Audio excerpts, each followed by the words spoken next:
Greetings and welcome to this short video. I'm going to talk about a new thing that's going on with banking, especially online banking. And if you're an expat and you're living overseas, anywhere outside of the United States, I'm going to start off by warning you: do not leave home without at least 2 bank accounts.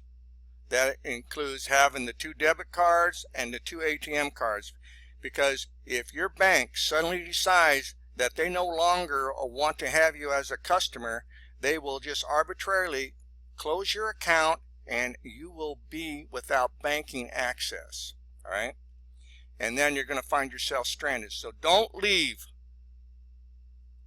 for anywhere in the world to live or to reside without at least 2 bank accounts. All right?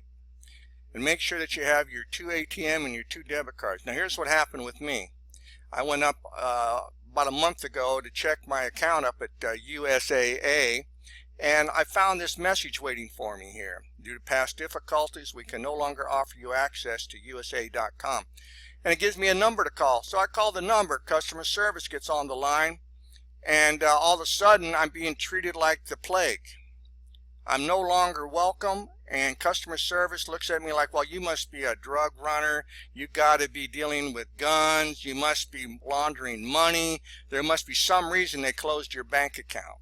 Well, there was no reason that they could give. And after talking with 3 reps that hung up on me, the 4th rep, I asked her, I said, ma'am, please do not hang up on me. I understand my account's been closed. I can deal with this. I want to know why my bank account was closed. And she looked at the information that was available and she said there's no reason given. It just says that the back office closed your account.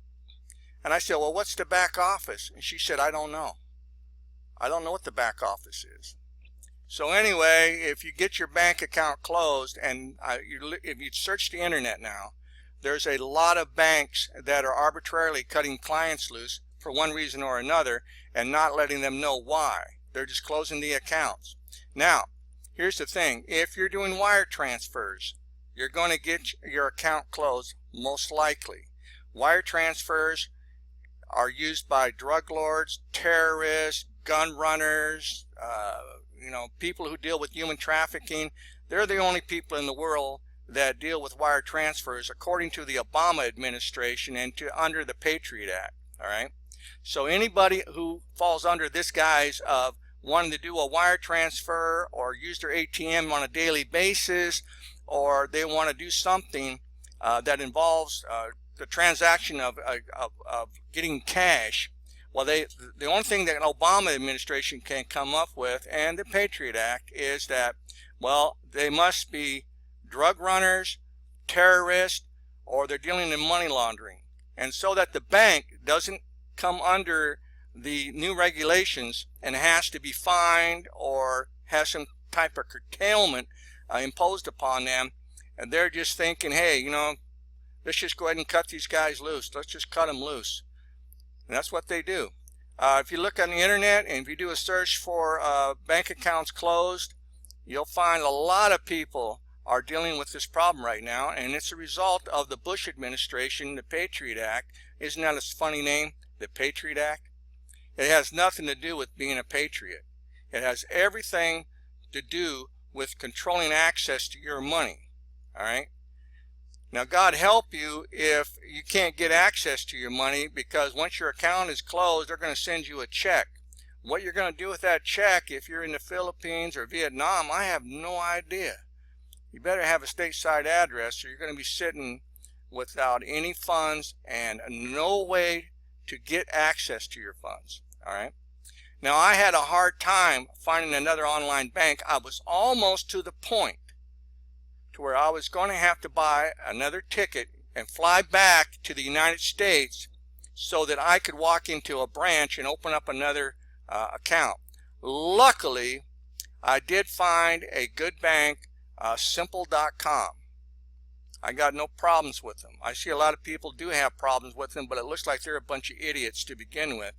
But the simple.com bank is very straightforward, very easy to use, very clean. I have no problems with it. All right. Another bank that I'm using right now is Ally, A-L-L-Y. Two good banks that will allow you to have access to your money using a debit card and or a ATM card, both at the same time. Don't leave home without at least two banks. Now those two banks are online banking exclusively, which is great because that just stops people from being able to walk into a branch of Wells Fargo or whoever and get access to your money through social engineering. All right.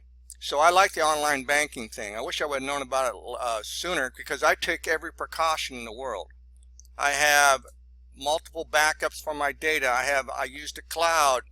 I have more than one machine in my house for accessing the internet. I have my desktop. I have a laptop.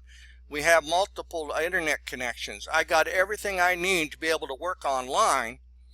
And at the same time, it never occurred to me that my bank, after 6 years, would just arbitrarily kick me to the curb without an explanation. But Bank USAA, that's what they did. And apparently there's a lot of people out there that are feeling the same troubles that I felt with USAA and other banks. All right, you've been warned. All right, okay, I'm out of here. Bye.